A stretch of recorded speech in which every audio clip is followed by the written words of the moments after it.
kesempatan ini marilah sejenak sambilan beriktikaf, di mana kita coba menguraikan apa yang difirmankan oleh Allah dalam Al-Qur'anul Karim, di mana Allah mengatakan Bismillahirrahmanirrahim, wa idza akhadha rabbuka min bani adam min zuhurihim dzurriyyatahum fa asyhadahum ala anfusihim alastu birabbikum qalu bala syahidna an taqulu yaumal qiyamah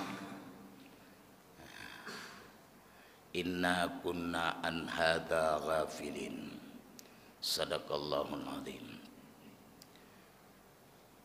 Allah Subhanahu wa taala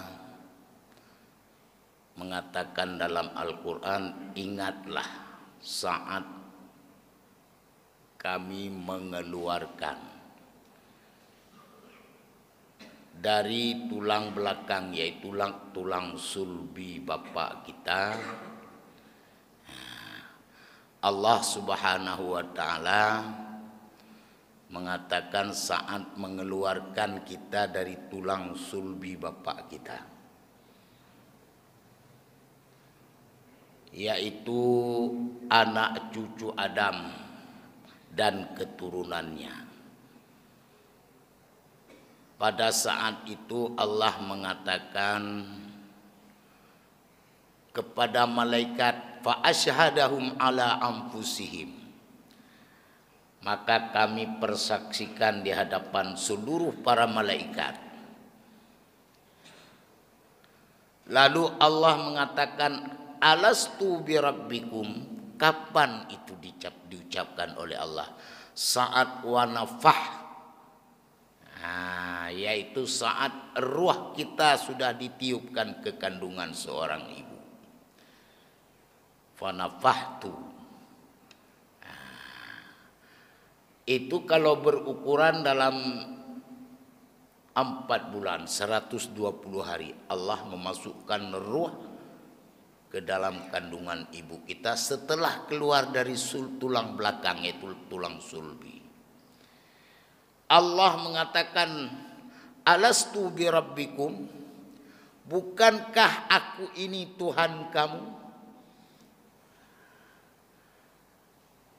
Qalu, waktu itu yang semuanya waktu ditiupkan ruh mengatakan, bala, benar, syahidna, kami bersaksi, kita akui Allah, dan kita katakan benar, dan kami bersaksi. Apa yang kita saksikan? Anta Rabbi, engkau adalah Tuhan kami. Antakulu yaumal qiyamah, untuk apa Allah mengambilkan kesaksian yang demikian? Supaya nanti di hari kiamat kamu tidak mengatakan inna kunna an hadza ghafilin, saat itu kami lengah. Ini jadi enggak ada istilah tidak tahu, tidak sengaja. Padahal kita tadi bersaksi, syahidina, kami bersaksi. Sidang jamaah yang dirahmati oleh Allah Subhanahu wa taala. Maka dengan sebab itu marilah kita semuanya, termasuk yang berbicara di depan, marilah kita rebut kesempatan di dunia ini dengan 3 macam untuk sebagai makna daripada dekatnya kita dengan Allah. Sering sekali kita sehabis wudu mengatakan, Allahumma ja'alni, ya Allah jadikanlah kami minat tawwabin, orang-orang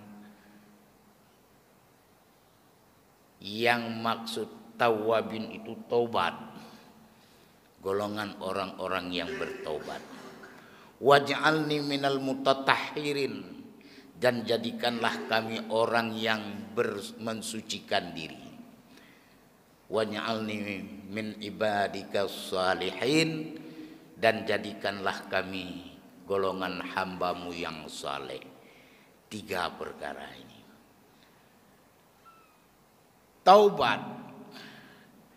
Kalau umat-umat Nabi Musa dulu, dan mungkin juga secara Taurat sama perintahnya, cuma sistem mekanismenya yang beda. Karena sholat di zaman Nabi Adam sudah ada sholat, prakteknya yang beda. Kalau umat-umat di zaman Nabiullah Musa alaihi salam, pengertian daripada tobat dari dosa termasuk ada pengukuran, yaitu dengan sebab penyembelihan, yaitu kurban. Maka kurban itu disebut juga kurbatim minallah. Kurbatum minallah. Orang-orang yang mendekatkan diri kepada Allah. Nah, solusinya yaitu dengan berkurban. Maka orang-orang berkurban itu dekat sekali dengan Allah. Jadi kalau tadi ceritanya kita keluar dari tulang rusuk, nanti di yaumil kiamah, Allah mengatakan kepada malaikat, la tazalu qadamin abdi yaumal qiyamah.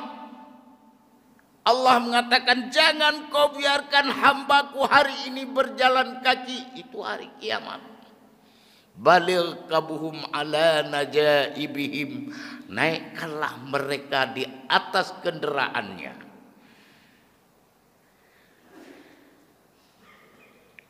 Iqtadu rukuba fid dunya, karena hambaku sudah sering berkendaraan waktu di dunia. Karena adapun kata Allah, kendaraan hambaku yang paling pertama di dunia yaitu salbu abihim, yaitu tulang rusuk bapaknya. Kan udah ketemu kita.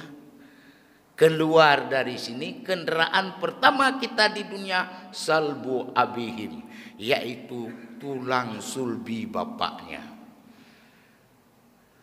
Summa batnu ummihim markabuhum, kemudian berpindah dari tulang sulbi bapak kita menuju ke kandungan ibu kita. Fahina waladathu ummuhum, maka saat kita telah dilahirkan oleh seorang ibu, maka menjadilah pangkuan ibu kita sebagai kendaraan. Di dalam kandungan kita, kendaraan kita yang kedua, ketiga adalah pangkuan ibu kita. Hatta yutimmar radha, sampai berapa lama kita digendong oleh ibu? Sampai masa penyapihan, yaitu 2 tahun kalau ukuran sekarang. Kalau sudah 2 tahun, summa unuki abihim markabuhum, kemudian pundak bapak kita lah yang menjadi kendaraan. Sekarang ada kendaraan roda 2, roda 4. Dulu mana ada?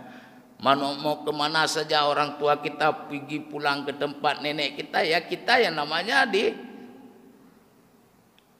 dipangkul di atas bahu. Summa unuki abihim markabuhum. Sidang jamaah yang dirahmati Allah. Summal farasa wal bighal, kemudian setelah itu kita sudah dewasa, maka kudalah dan bagal, yaitu keledai yang menjadi kendaraan. Kemudian wasufunu, yaitu kendaraan kita fil bighar, yaitu kendaraan di laut adalah kapal. Dulu belum ada pesawat. Maka kendaraan kita di dunia sudah lengkap. Fahina mata abdi, apabila hambaku telah tiada mati, summa unuki ikhwanihim markabuhum, maka yang menjadi kendaraan mereka adalah pundak saudaranya. Dari rumah kita ditandu, diantar kita ke kubur. Sekarang baru ada ambulan. Tapi kalau untuk sampai ke kubur kan perlu tandu dan dipikul oleh saudara-saudara kita. Maka oleh karena itu Allah mengatakan la tumsu ibadi rajilin. Hari ini jangan biarkan hambaku berjalan kaki. Balil kabuhum ala najaibihim, maka dengan sebab itu naikkanlah dia atas kendaraan. Karena wahia udhiyah, kata Allah, adapun kendaraan hambaku hari ini di yaumil kiamah, yaitu kurban mereka masing-masing. Sidang jamaah yang berbahagia, inilah kesempatan bagi kita menjelang menyambut kedatangan 1 bulan keagungan yang di dalamnya ada puasa 3 hari, tatau dan juga hari Tarwiyah, juga hari Arafah. Dengan kita ada berpuasa sunat saja sudah terampuni setahun dosa yang lalu dan akan datang. Ini kelebihan ibadah puasa Yaum Arafah.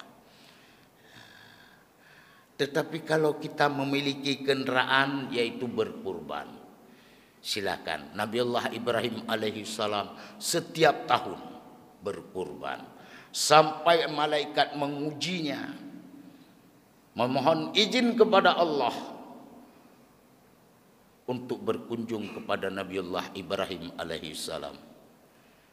Apa ucapan malaikat Jibril saat itu? Ya Allah, bangga sekali Ibrahim.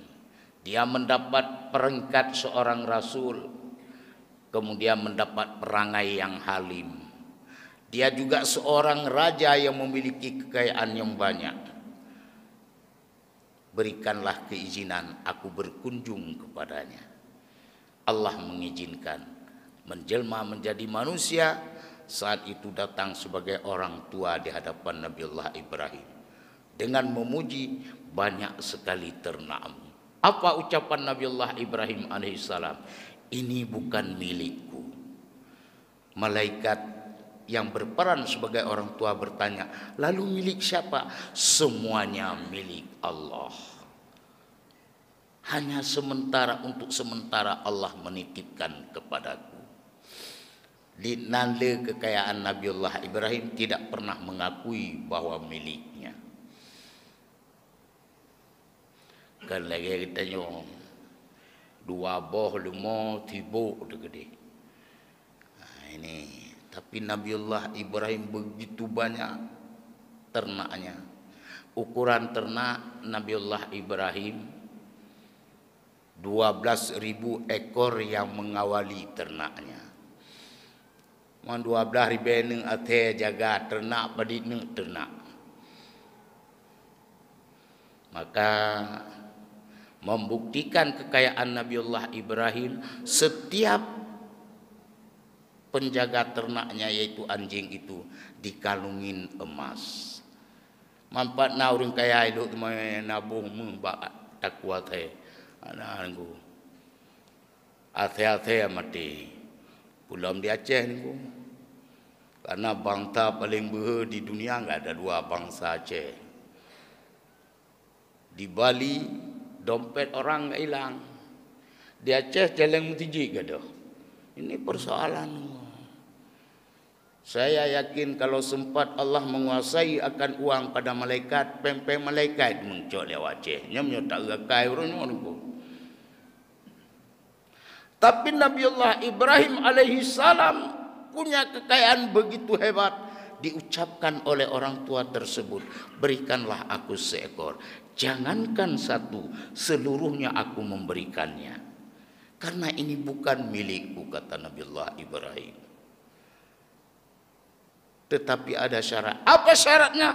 Sekali engkau bertasbih, ambillah seperempatnya. Lalu malaikat mengucapkan subhanallah. Maka bahasa-bahasa ta'jub inilah bahasa yang di luar daya pikir manusia. Kebiasaan bangsa Arab, kalau ada hal-hal yang di luar daya pikirnya, terucaplah subhanallah, maha suci. Itu nggak sanggup pikir itu. Maka menjadi persoalan, man tafa bil baiti sab'an la yatakallamu illa subhanallah walhamdulillah wa la ilaha illallah wallahu akbar la haula wa la quwata illa billahil aliyyil azim. Siapa saja yang mengelilingi rumah tua tersebut, yaitu tawaf, sebanyak 7 kali, la yatakallamu, dia tidak mengucapkan apapun illa subhanallah, kecuali mengucapkan tasbih, walhamdulillah tahmid, wala ilaha illallah tahlil, Allahu akbar, lalu bertakbir, la haula wala quwata illa billahil aliyyil azim. Dalam riwayat dikatakan per 1 kali tawaf yarfa'u isrina darajat. Sekali kita tawaf, Allah mengangkat 10 derajat kita. Ini sidang jamaah yang berbahagia. Nabiullah Ibrahim, lalu malaikat mengucapkan tasbih subhanallah, ambil 1/4, walhamdulillah, ambil 1/4 lagi, wala ilaha illallah, ambil 1/4 lagi, Allahu akbar, ambil semuanya. Sekali kau ucapkan yang satu lagi, la haula wala quwata illa billah, ambillah, termasuk yang menjaganya. Hati-hati jomblo. Rupanya setelah diuji oleh malaikat yang demikian, kelabakan malaikat. Hai Ibrahim, sesungguhnya aku ini malaikat. Lalu aku tidak memiliki nafsu dan tidak ada keinginan aku menguasai ini. Maaf malaikat, aku pun setiap memberikan pantang mengambil kembali. Kalau kita nyol lejuk teman di pelubah kementijit jauh pulang menagai dengan panitia. Tapi Nabi Ibrahim begitu menyerahkan kepada malaikat, tidak mau menerima lagi. Pantang, setiap yang telah aku berikan aku ambil kembali. Kelabakan malaikat. Akhirnya mengadu kepada Allah, ya Allah, aku ini kelabakan, sungguh Ibrahim tidak mau menerima kembali. Maka Allah menegur kepada Ibrahim, ya Ibrahim, terimalah, itu yang datang adalah malaikat atas keizinanku. Sesungguhnya dia hendak mencoba tentang keikhlasan dan kehalimanmu. Lalu Nabi Ibrahim mengucapkan, rupanya engkau malaikat coba menguji aku.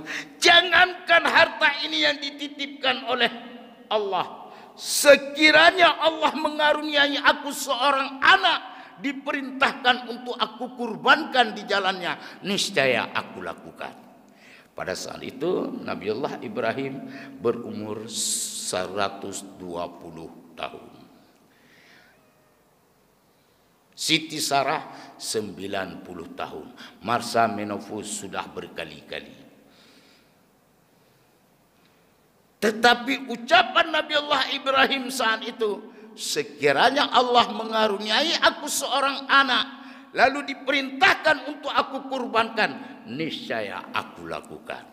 Maka pengorbanan setelah itu tak lama kemudian, karena Nabiullah Ibrahim kepingin sekali memiliki anak, Sarah memberi saran, wahai Ibrahim, nikahilah budakku ini, yaitu Hajar.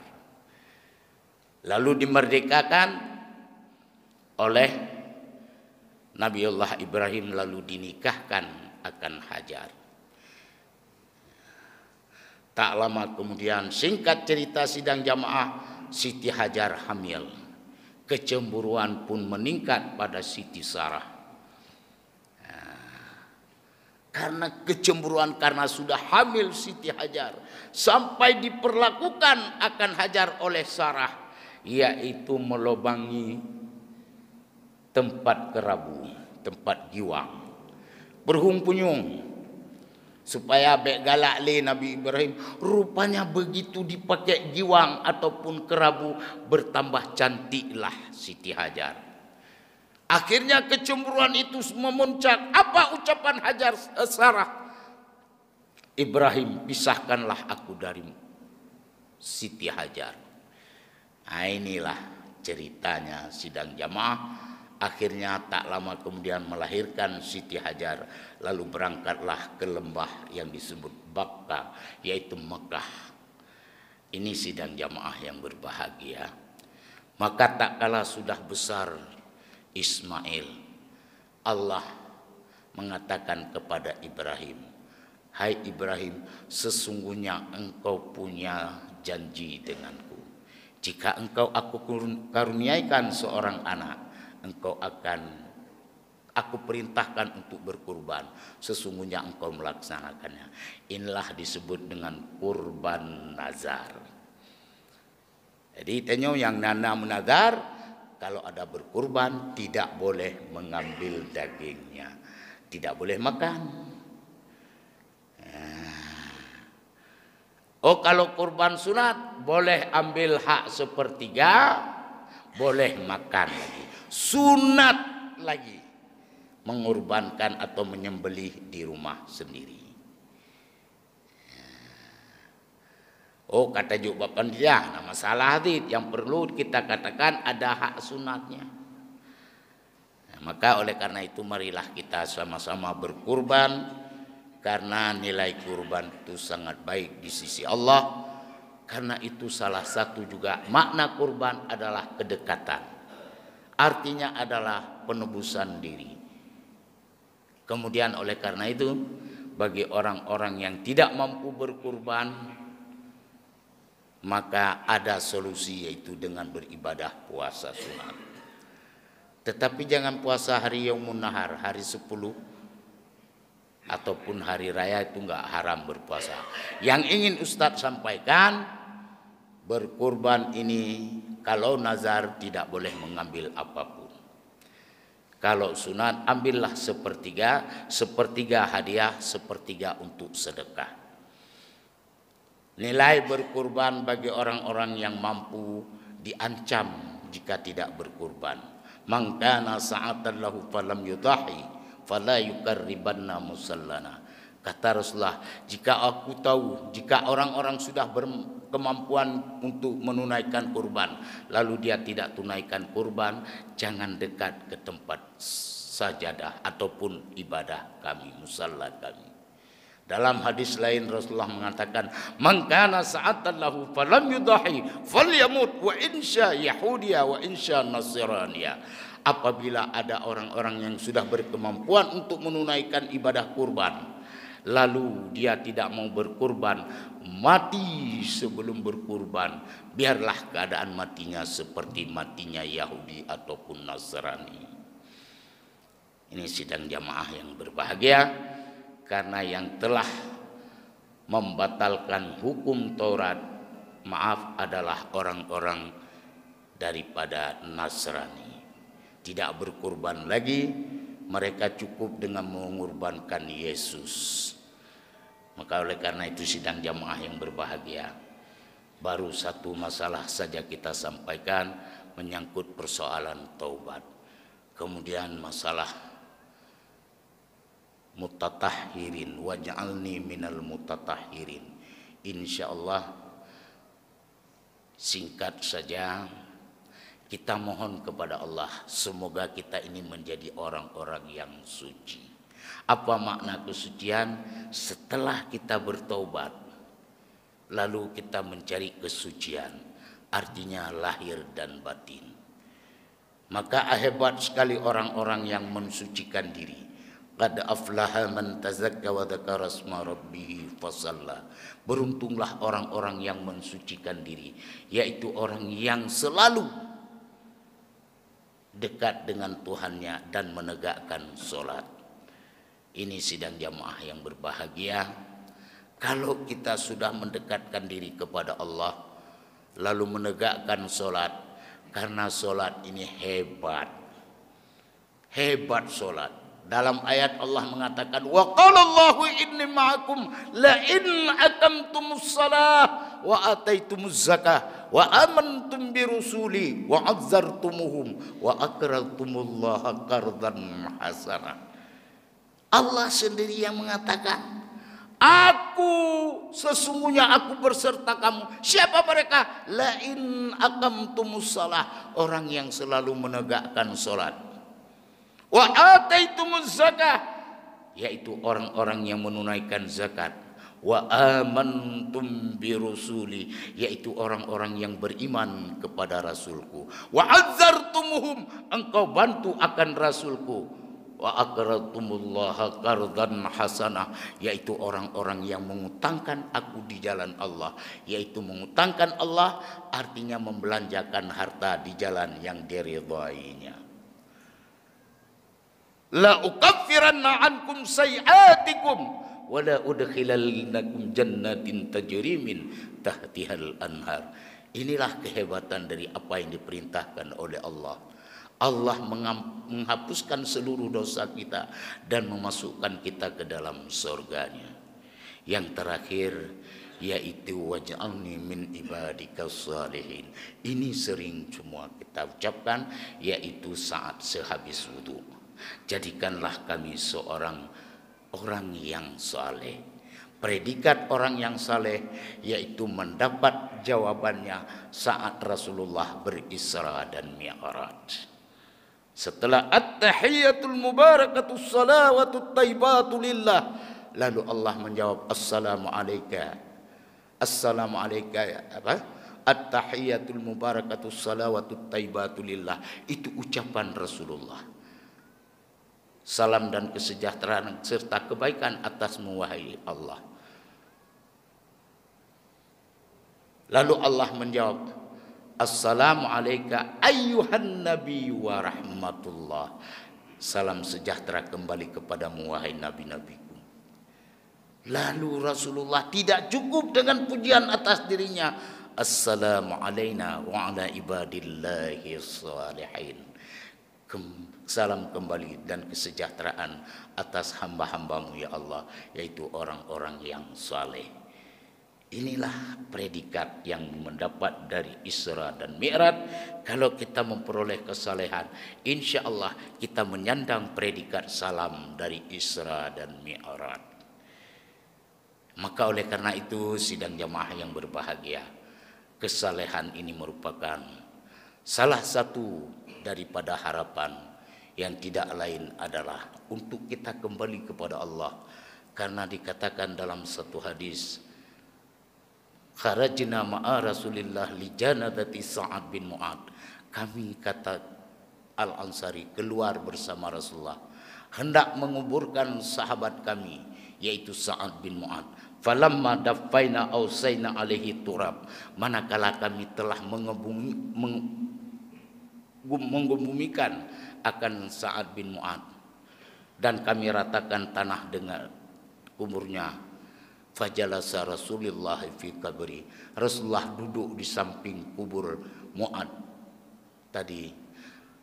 Summa qala, lalu Rasulullah mengucapkan yaitu subhanallahi tawilan, tasbih yang begitu panjang. Di mana duduknya? Di samping kubur dari Sa'ad bin Mu'ad. Fasabbahna ma'ahu, kata Ayyub Al-Ansari, kami juga bertasbih bersama Rasulullah. Sumaqal, lalu Rasulullah menyambung, Allahu Akbar, fatakabbarna ma'ahu. Rasulullah baca takbir. Fatakabbarna ma'ahu, kami juga bertakbir bersama Rasulullah. Manakala selesai Sa'ad bin Mu'ad ditakbirkan oleh Rasulullah, kata Ayyub Al-Ansari, malaka ya Rasulullah, fatasabbahna fataqabbarna, ada apa denganmu ya Rasulullah, engkau bertasbih dan bertakbir? Apa kata Rasulullah? Aku menyaksikan kubur hamba Allah yang saleh ini dihimpit tadi. Ini satu orang yang dapat sahabat Rasulullah, pengakuan Rasulullah, yaitu hamba Allah yang saleh. Maka oleh karena itu, hamba Allah yang saleh saja dihimpit oleh kubur. Malak tahadal abdi salihi, kata Rasulullah, aku menyaksikan kubur hamba Allah yang saleh ini menghimpit jenazahnya, maka aku sanksi tidak dilepaskan, maka aku membacakan yang kamu tanyakan. Yang harus kita ambil poin, Sa'ad bin Mu'adz ini adalah hamba Allah yang saleh diakui oleh Rasulullah, dihimpit oleh kubur. Bayangkan kalau kita hamba Allah yang salah. Itu kembali kepada diri kita sendiri. Wal tamzur nafsun ma qaddamat lighat wattaqullah innallaha khabirum bima ta'malun. Hendaknya diri kamu melihat kepada dirimu sendiri dan apa saja yang telah kamu lakukan. Sesungguhnya Allah Maha mengetahui apa yang kita kerjakan. Sekalipun enak saya ceramah, saya pun sudah tidak mampu lagi menyampaikannya. Insya Allah ada kelebihan-kelebihan lain yang hebat dari perjalanan, yaitu dengan sebab perjalanan daripada berkurban, yaitu qurbatum minallah, karena kurban itu mendekatkan diri kepada Allah. Marilah kita berlomba-lomba untuk menjadi hamba-hamba Allah yang setiap tetesan darah akan diampuni dosa kita, yaitu dengan Allah menciptakan satu tetes darah pada kurban, Allah jadikan 10 malaikat. Insya Allah ini hendaknya bermanfaat bagi pembicara sendiri dan juga kepada para hadirin yang dirahmati Allah. Amin ya rabbal alamin. Hadanallah wa iyyakum ajmain. Wassalamualaikum warahmatullahi wabarakatuh.